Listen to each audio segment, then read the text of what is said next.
العملي. العملي زي الفيرست سمستر هيبقى فيه ورقه زي دي كده. البراكتيكال هيبقى فيه 20 سؤال في 20 عينه، 8 هنا دينك و6 في ثوركس و6 في النيورو على كل عينه. طبعا هايدنتيفاي، هنا هتعرف ايدنتيفاي، وبعد كده نشوف السؤال اللي جاي عليها تقول ده ايه، جاوب السؤال اللي عليها. ايدنتيفاي الاول تكتب نيم ذا سبيسيمن، العينه اللي قدامك ايه، لو معلم عليها علامه تعرف العلامه. يعني دي لانج مثلا لازم تكون معلم هنا، او تكون معلم لك ده مثلا كاردياك امبليشن. هيقول لك ايدنتيفاي سبيسيمن، بعد كده نيم ستراكشرز ريليتد تو مثلا الحته اللي انا معلم عليها. ده السؤال الثاني. بص الاول على العينه وحددها، بعد كده هنا السؤال اللي على العينه.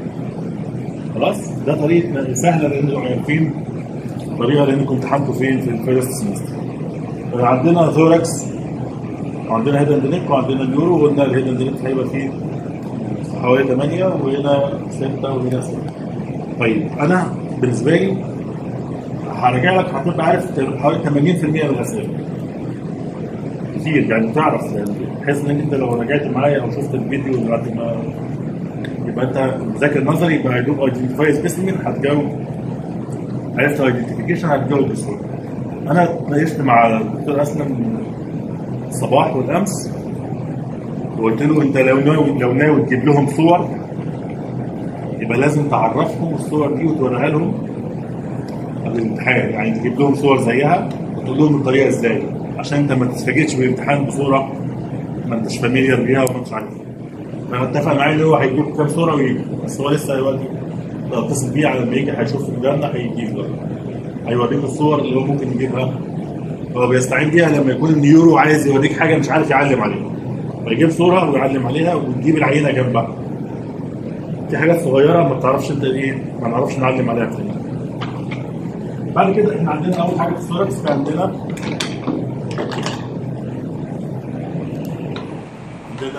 الريبس وعندنا الاسترنم وعندنا الفرتبرا.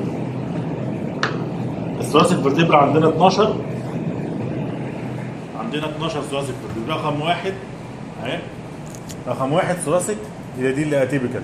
احنا عندنا 1 و9 و10 او 10 و11 و12 اتيبيكال، الباقي كله ايه؟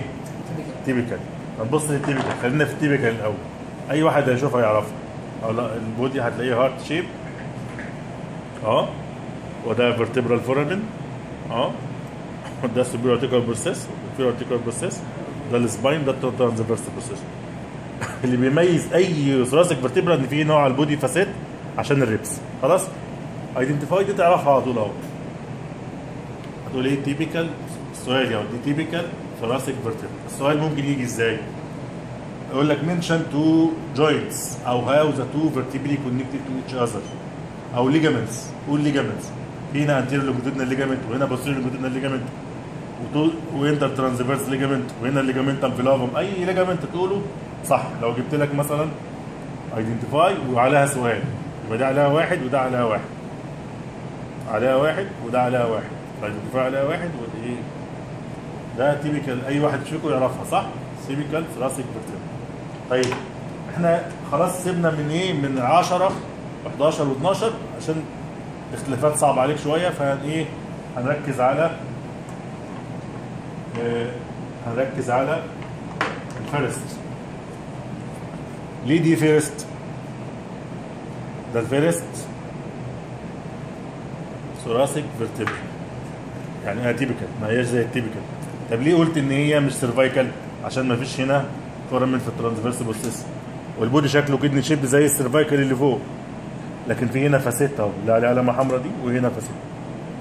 يعني شايف الفاسيت اللي مدور عليها علامه حمراء دي؟ فده تبقى فيرست. هتلاقي هنا السباين ترانسفيرس، ما هوش عامل زي ده. شوف ده بوينت ازاي تحت. دي ثوراسيك ودي ثوراسيك، بس دي تيبيكال وديت اتيبيكال. دي اتيبيكال رقم واحد. رقم واحد ثلاثي vertebral. Okay, stop. Stop. Only you come. Show these pictures first. Huh? You have picture? You have to talk with them. How to is hidden the neck? For example, this is what I'm doing. Oh, yeah, you can discuss. No? If you find, because there is no, especially in Euro, yeah, or in the These kind of pictures we are going to put some of these pictures. You can have them. For example, everybody can identify the structure which are present in this picture. You can see, for example, these are extraocular muscles. Isn't it or not? I showed you. These are the pharyngeal muscles. You can see, please look at them, show them. Not these pictures. So why you want like to this? صور يا Like شباب this. حطوا عليه. Kindly see, because these are very And suggestive you pictures. will Very clear. you will mark a point Yes, in the yes, sir. For example, in this picture, there are extraocular muscles are visible. كل الشباب Extraocular muscles are يصوروا the من eyeball. وقت الأسئلة. So very important suggestive muscle we can put, for example, this is which is turning from here and coming down again. So this is the superior oblique muscle.